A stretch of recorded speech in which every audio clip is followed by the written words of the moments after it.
Your Locked On Blackhawks, your daily podcast on the Chicago Blackhawks, part of the Locked On Podcast Network, your team every day. What's going on, everyone? Welcome on into another episode of Locked On Blackhawks, part of the Locked On Podcast Network, your team every day. As always, do me a quick favor, hit that like button, jump in the comment section down below. Mailbag Monday is right around the corner. Subscribe to Locked On Blackhawks on YouTube as well. Everything is always 100% free, will not cost you anything, and really helps me out in a massive way in growing the show. And also got to let you all know that today's episode is sponsored by FanDuel. If you're not already a member, go and visit FanDuel.com right now to get $200 worth of bonus bets when your first $5 bet wins with America's #1 sportsbook. All right, good morning, everyone. Again, thank you all for joining me on another episode of Locked On Blackhawks, your one-stop shop for all things Chicago Blackhawks. Emergency audio-only episode dropping here over the weekend, recording this late on Saturday afternoon, but definitely wanted to get a show out because, drumroll please, the Chicago Blackhawks have officially signed Sam Rinzel and Oliver Moore to their entry-level contracts out of Minnesota. Now, unfortunately, a little bit of a spoiler alert, as I'll be getting into NCAA Tournament updates during segment 3 of today's episode. Make sure to stick around with me.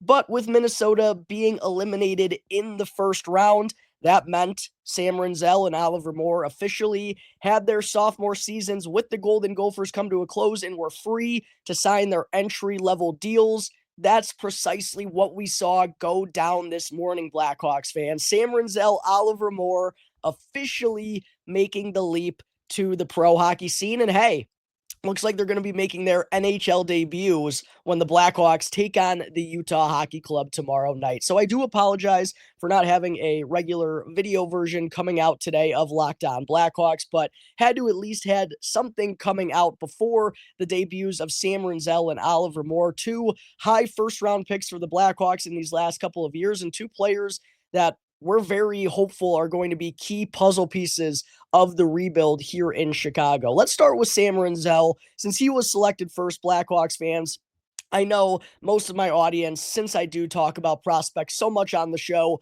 are familiar, very familiar with both of these two guys, but I'm sure I'll be having a lot of new viewers and listeners tuning into the show because of the excitement behind signing Sam Rinzel and Oliver Moore, who aren't as familiar with these two prospects. So for Sam Rinzel, he was the 25th overall pick in the 2022 NHL draft. The Blackhawks actually made a trade with the Toronto Maple Leafs in order to get back into the first round and make this selection. And you want to know what's funny, Blackhawks fans? Something that I remember from that day, when the Blackhawks, when general manager Kyle Davidson traded back into the first round to get the 25th overall pick, they also got Peter Mrazek in that deal, by the way. And I remember there were a lot of Blackhawks fans saying, oh, Kyle Davidson didn't get good enough value. He gave up too much to only move up a couple of spots. Well, you know what doesn't get talked about is that Peter Mrazek, we got him for basically free. The Toronto Maple Leafs did not want him because of his contract. They were up against the books. Peter Mrazek turned into the Blackhawks starter for 2 years. And we got Sam Rinzel, and somehow people were still griping over GMKD not getting good enough value. Well, guess what? It's hard to judge trades immediately when they go down. It's why I try to avoid those knee-jerk reactions, because the truth of the matter is we won't know how this trade will look, and it's the case for most trades. We won't know how they look until a couple of years down the road. Sam Rinzel, as I'll get into here in just a second, has had a phenomenal couple of years since being drafted by the Blackhawks, and oh yeah, the Hawks got a starting goaltender for a couple of years in their rebuild in this trade. Phenomenal deal by the Blackhawks. But Rinzel is a 6'4" right-handed defenseman. Love the size as a righty. Every NHL team is always intrigued by that mold. And Rinzel is still only 20 years old. He's not going to turn 21 until this summer in June. And he's had a phenomenal collegiate career. And between he and Oliver Moore, he was the more so no doubter in terms of the one that was going to turn pro, because he just won Big Ten Defenseman of the Year with 32 points, 10 goals, and 22 assists in 40 games during his sophomore season. Was really solid as a freshman as well. Had 28 points, 2 goals, and 26 assists in 39 games, but really took his game to another level here this year. Huge uptick in the goal scoring department. Really felt like he started to get more comfortable with his size and how to utilize it in the defensive zone. And with the great skating ability that he has, plays a transition style that molds really well into the NHL game here and today. I think Sam Rinzel has the ability to be a real special top 4 defenseman of the future for the Blackhawks. Also had good experience helping Team USA win gold at the 2024 World Juniors in Sweden with 1 assist in 7 games. Great size, great skating ability. I think he's going to be more so known as an offensive-minded defenseman, someone who can quarterback the power play for the Blackhawks, which is going to be interesting to watch over these next few years, considering they have Rinzel, Artem Levshinov, and Kevin Korchinski. All 3 of those guys are capable of quarterbacking the top power play unit. Going to be interesting to see which one kind of winds up being the top pairing, the top power play unit quarterback, but Rinzel has that type of game, but he also, like I said, he's made strides in the defensive zone. He's starting to know how to use his size to make it difficult for opposing puck carriers to get around him and get space on him in the defensive zone.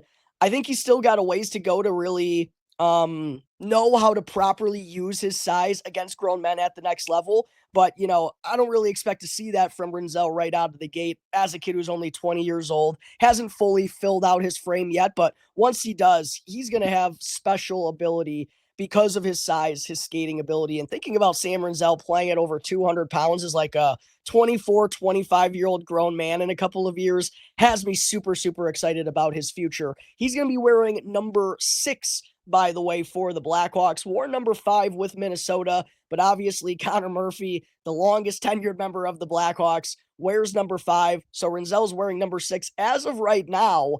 Will be interesting to see with Connor Murphy going into a contract year next year. Should he depart the Blackhawks, will Sam Rinzel make a switch like we saw from Kevin Korchinski, where he was 55 last year? He hopped into number 14 moving forward. I think we could see something similar for Sam Rinzel. So for anyone who has like an itch to go and buy a Sam Rinzel number 6 sweater, I'd be a little patient about that bad boy, because I wouldn't be surprised to see this guy change his number in a couple of years.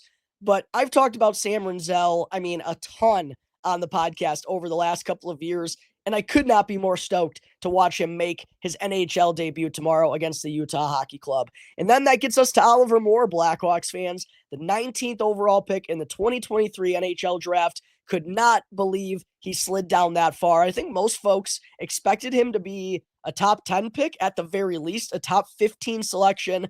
Winds up falling into GM KD's lap at number 19.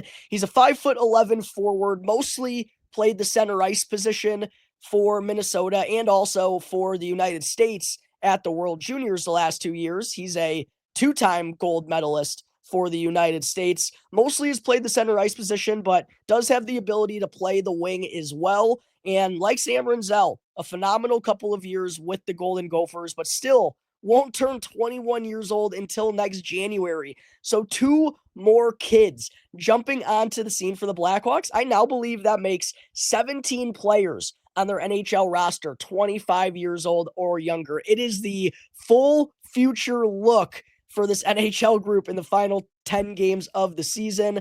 But yeah, Oliver Moore, he had 33 points in each of his only 2 seasons, I should say, with Minnesota. Tallied 12 goals and 29 assists in 38 games this year. Also, like I said, 2-time gold medalist for Team USA at the World Juniors. As far as the skills and what to know about Oliver Moore, first and foremost, it's all about the speed with this kid. One of the best skaters to ever come out of the NHL draft. He can absolutely fly, and he pairs that with a great competitive edge. I really believe Oliver Moore, it's not a surprise that he was on the United States roster that won gold 2 years in a row.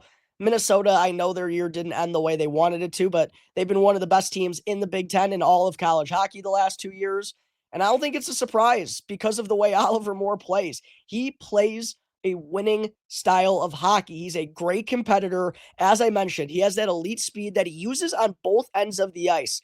I think offensively, his hands don't necessarily keep up with his feet at this point in time, but he's still only 20 years old. And I do think he's pieced together his playmaking game rather nicely over the last year or so. The goal scoring, I don't ever think is going to be a strength of Oliver Moore's, but on the bright side, he has a lot of speed. So he's going to generate some 2-on-1, some breakaway opportunities for himself. I think that's where he's going to score a lion's share of his goals. But the playmaking is definitely his best offensive attribute because of the skating ability. But it gives him a higher upside because he already has that speed and is capable of keeping up at that pace when the NHL is only getting faster and faster and faster. But the two-way effort that Oliver Moore plays and makes, that's really what it's all about for him. Someone who fights hard along the boards in the dirty areas, can play on the penalty kill, like I mentioned. He's going to have his fingerprints all over the Blackhawks' success because he's going to be a guy, I don't know if it's going to be right off the rip, as a rookie coming out of college, but eventually I firmly believe he's going to be such a trusted upon player by this Blackhawks coaching staff, whoever the next head coach is going to be, to utilize him in defensive zone situations, high leverage defensive zone draws, the penalty kill. And I also do think he's a capable, maybe power play 2 type of guy because he can lug the mail into the offensive zone and just plays with that good speed.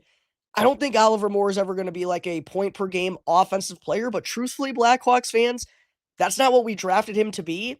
And we don't need him to be that. We need him to be someone like Frank Nazar with a little bit less offense, like someone who can impact the game in so many ways because of their speed. It is going to be awesome to watch Frank Nazar and Oliver Moore absolutely fly out there on the ice together. And again, both of them set to be in the Blackhawks lineup tomorrow afternoon when they take on the Utah Hockey Club. Last thing I wanted to bring up about these kids signing was a quote from Oliver Moore that I thought really resonated with me, showed awesome, I think, awareness and maturity for a kid being 20 years old, and also captures what this organization has been trying to do with the influx of young talent arriving on the scene these last couple of years. And I think why they had to make the tough decisions to get rid of guys like Patrick Kane and Jonathan Toews and Alex DeBrincat and Brandon Hagel, as tough as it was to get rid of some of those legends and some guys who were playing phenomenal hockey for this team at a young age. I think this is a reason why. Oliver Moore said, quote, "There's a lot of college guys in here, a lot of guys around my age, and it's really comforting to be around. We have a lot in common. Everything is in similar situations. Knowing where the Blackhawks are, we want to build this together. It's a unique and special opportunity. You can just feel the excitement." I think that perfectly captures what Kyle Davidson has been trying to do with this new generation of Blackhawks talent. Yes, Blackhawks fans, they could have brought back Patrick Kane. They could have brought back Jonathan Toews.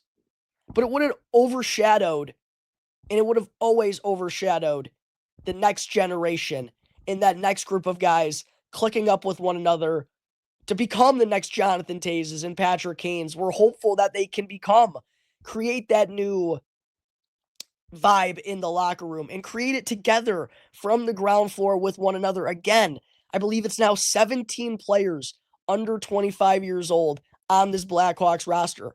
And they know the situation the team is in. They know they're the ones with tasked to build this thing back together from the ground floor. And they have that incredible experience to go and do that alongside one another, all at a young age, all at a similar time of their careers. It's exactly what Kyle Davidson wanted this young core to build together. And as tough as it is to trade some good pieces and watch losing hockey year after year, that was the purpose behind it, was to establish a culture like this. And there's going to be more and more of these kids coming on year after year after year. And I think that's why it's important to go about it the way that they did. So I thought that was an awesome quote from Oliver Moore, capturing what is trying to be accomplished right here, right now, with all the young talent in this Blackhawks dressing room. Super, super stoked, Blackhawks fans, for Sam Rinzel and Oliver Moore, the two redhead Golden Gophers, coming to make their NHL debut tomorrow afternoon. By the way, cutest signing picture of all time, with Kyle Davidson standing behind them as they're sitting down with one hand on each of their shoulders. It definitely gave me Step Brothers types of vibes. It was awesome. I have a feeling that's a picture we're going to see for a long, long time. And I have a feeling Sam Rinzel and Oliver Moore are going to be two special players for this Blackhawks rebuild. But there are my thoughts on Sam Rinzel and Oliver Moore inking their entry-level contracts. Coming up in just a moment here, Blackhawks fans, I'll dive into the Hawks' projected lineup for tomorrow's matchup against the Utah Hockey Club. First, real quick, I do got to talk to you all about the fine folks over at FanDuel.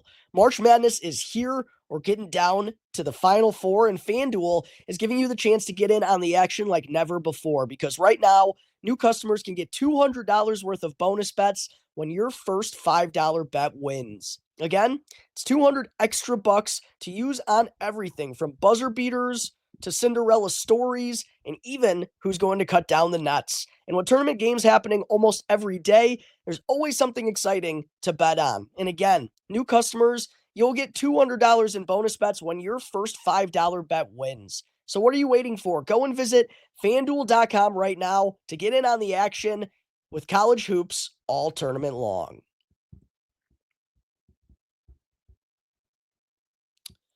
Segment 2, the Chicago Blackhawks will see Oliver Moore and Sam Rinzel make their debuts on Sunday afternoon at the United Center when they take on the Utah Hockey Club. 3 p.m. Central Time puck drop, by the way, which these weekend afternoon puck drops could... Actually, this one won't actually matter. But in the past, the NCAA Tournament games going on, these matinee games have been absolutely killing me. But Blackhawks lineup here against Utah. How are they going to work Sam Rinzel and Oliver Moore into the lineup? Well, we'll start with the forward group. Ryan Donato, Connor Bedard, Ilya Mikheyev as the Blackhawks top line. Got some role with one another in the last game against the Vegas Golden Knights, in which Ryan Donato scored a hat trick. Unfortunately, that was all the offense the Blackhawks could muster up on the night. But Donato, Bedard, Mikheyev.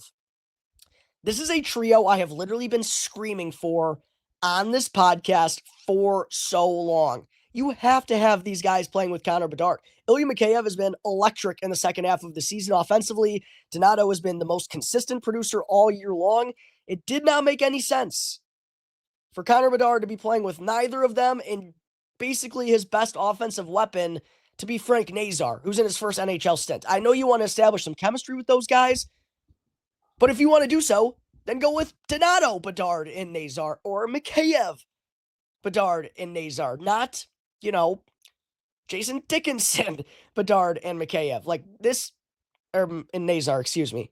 This is a top line the Blackhawks should have been utilizing for months. But hey, I guess better late than never. Connor Bedard's been on a nice run. Obviously, Donato and Mikheyev have been great. Definitely agree with keeping this top line together. We saw Tyler Bertuzzi get bumped up in the lineup against the Vegas Golden Knights on Friday. He's been down in the bottom six basically since the start of 2025. Well, because of his ascension in his play here late in the season, Anders Sorensen's given him a bump. Teuvo Teravainen, Frank Nazar, and Tyler Bertuzzi serving as the second line. That is a trio I really like. Bertuzzi, go to the dirty areas, crash the net, put your stick on the ice, bud, and wait for Teuvo and Frankie to set you up. Oliver Moore is not going to be playing the center position, it looks like, in his NHL debut. He's going to be playing on the third line left wing spot along with Joe Veleno and Nick Foligno. Interesting spot for Oliver Moore. I think this is going to be a good shutdown line. Defensively, offensively, I don't know if they're going to be able to contribute all that much, although Veleno has been better here as of late. But it's going to be all about Oliver Moore's blistering speed and how he can impact the game on both sides of the ice on that third line with Veleno and Foligno. Expect Anders Sorensen to use them a lot in defensive-minded situations. That leaves Landon Slager, Lucas Reichel, and Pat Maroon as the fourth line. Looks like Philip Kershaw is going to be the odd man out. Defensively, we don't truly know if this is going to be the pairings tomorrow against Utah, because Connor Murphy was taking a maintenance day. He was not on the ice. And also Alec Martinez, he was skating, but he wasn't taking part in the defensive pairings. So we don't know Martinez's status, although I think it's probably one game too early for him to return. I don't imagine he's going to play tomorrow. Connor Murphy is the real question mark. If they don't play him, though, this could be the most kids defensive core ever, Blackhawks fans. Alex Vlasic, Artem Levshinov as the top pairing, Wyatt Kaiser and Sam Rinzel as the second pairing, and then Kevin Korchinski and Ethan Del Mastro as the third. That is a full kids blue line as TJ Brody, Alec Martinez, and Connor Murphy are out. I would love to see that blue line in action. I don't know if it would fare very well for the Blackhawks, to be quite honest, but that is a full future blue line. Sam Rinzel with Wyatt Kaiser, the speed that those two would play with one another with, a lot of fun watching those two together. We'll see if this winds up being the blue line, but I would guess Artem Levshinov's going back up on the top pairing with Vlasic. If Connor Murphy plays, it's going to be interesting. I think it'll either be Ethan Del Mastro or Wyatt Kaiser jumping out of the lineup. Probably Del Mastro if I had to guess, because he's the lefty playing the right-hand side.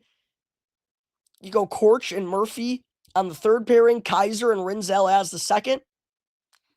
I like the looks of that personally. We'll see what the Hawks go with when they hit the ice for pregame rushes. In net, looks like it's going to be Arvid Soderblom after Spencer Knight got the nod each of the last two starts. He's definitely cooled off compared to the beginning of his Blackhawks tenure, but he's got a lot of kids on defense in front of him that have been making some mistakes from time to time, which you just kind of got to roll through the punches at this point of the season. Do think it's the right call to get Arvid Soderblom back in there, as he hasn't been getting as many regular appearances since Spencer Knight was acquired from the Florida Panthers. But there is the lineup you can expect when the Blackhawks hit the ice tomorrow afternoon against the Utah Hockey Club. Coming up in just a moment, Blackhawks fans, I'll get into some quick updates on the NCAA tournament. Real quick, though, I do got to talk to you all first about the fine folks over at 5 Hour Energy. Daylight savings snuck up on us again, and if you're feeling that lost hour of sleep, 5 Hour Energy has your back. The extra sunshine means more time for fun, but sometimes you need a little boost of power through. And whether you're staying up late watching the NCAA tournament, squeezing in a round of golf after work, or just trying to keep up with your busy day, 5 Hour Energy gives you that quick, refreshing pick-me-up wherever you need it. And I've been staying up late watching all the tournament action, and 5 Hour Energy definitely helps me out by keeping me up the next day. So head on over to 5hourenergy.com to find over 15 flavors to choose from, including watermelon, blue raspberry, and peach mango. And you can even build your own 12-pack or 24-pack delivered right to your front door. Again, you can check it all out right now at 5hourenergy.com. Back here on the Locked On Blackhawks podcast, part of the Locked On Podcast Network, your team every day. As always, just wanted to say thank you for making Locked On Blackhawks your very first listen here to start off your day. For your second listen, make sure to check out the Locked On NHL podcast, bringing you the daily league-wide stories that matter with the local coverage you love from Locked On. You can easily find the link to Locked On NHL right now on YouTube or wherever you may be listening to your podcasts. Segment 3, quick NCAA tournament updates, as we have now seen a couple of tickets already punched to the Frozen Four. The spoiler alert that came in segment 1 of Oliver Moore and Sam Rinzel signing their entry-level contracts obviously meant Minnesota was upset in the first round. They lost to UMass 5-4 in overtime, a tough non-penalty call in OT as well, literally seconds before UMass scored the overtime winner. UMass plays Western Michigan here later this evening with a chance to punch their ticket into the Frozen Four. The first ticket punched into the Frozen Four came courtesy of Blackhawks prospect Ryan Greene in Boston University. Took care of business, defeating Ohio State 8-3 in their opening round game. Ryan Greene with, I believe, 1 assist in that matchup. Then they beat Cornell in overtime. Quinn Hudson, because who else to send the Terriers back to the Frozen Four? I did not think this was the deepest BU roster. I did not think they were going to go on this run, but here they are. Ryan Greene, this is what he came back to do in his junior season. Lead the Terriers to the Frozen Four, but the dream run isn't over yet. But they'll be playing in the Frozen Four April 10th. Huge shout out to Boston University and Blackhawks prospect Ryan Greene. Denver took care of business in the opening round, beating Providence Blackhawks prospects John Mustard and Tage Harding. 5-1 will be real interesting to see what comes next for Tage Harding. Denver's got their hands full, though, Blackhawks fans. They're going to be taking on number 1 Boston College on Sunday afternoon, with the winner punching their ticket to the Frozen Four. And how about Boston College prospect James Higgins with the game winner in the final minute of the opening round? Sick wraparound goal. I talked about James Higgins going into this tournament. Not the best vibes. Draft stock definitely down compared to what it was earlier in the year. Not to say he can't still be a special player, but he'll definitely do himself some favors if he can have a good NCAA tournament run. And what does he do against Bentley in the opening round game? Scores the game winner with under a minute. Boy, that had to feel good for James Higgins. Huge matchup coming in the next round. Aiden Thompson and the defending champion Denver Pioneers taking on number 1 Boston College. Oh, baby, is that going to be a tilt? Aiden Thompson, Ryan Greene, the last Blackhawks prospects alive in the NCAA tournament. I'll continue to give you all updates right here on Locked On Blackhawks as the Frozen Four gets finalized here this weekend. But that's going to take care of today's episode of Locked On Blackhawks, everyone. Again, thank you all for those of you who watched on YouTube, for bearing with an audio episode here this weekend. I'm on the go. I got a good college buddy in the Chicagoland area this weekend from Kansas City, so I had to make some time for him. But with Sam Rinzel and Oliver Moore signing their ELCs, definitely had to get an episode out. So thank you all for bearing with me through this audio-only episode of Locked On Blackhawks.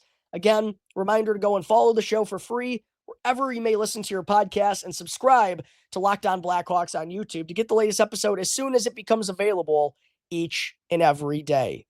So until the next episode, everyone, Mailbag Monday, right around the corner. Hit me with your Blackhawks-related questions. Until then, enjoy the rest of your weekend. I'll see you next time on the Locked On Blackhawks podcast, part of the Locked On Podcast Network, your team every day.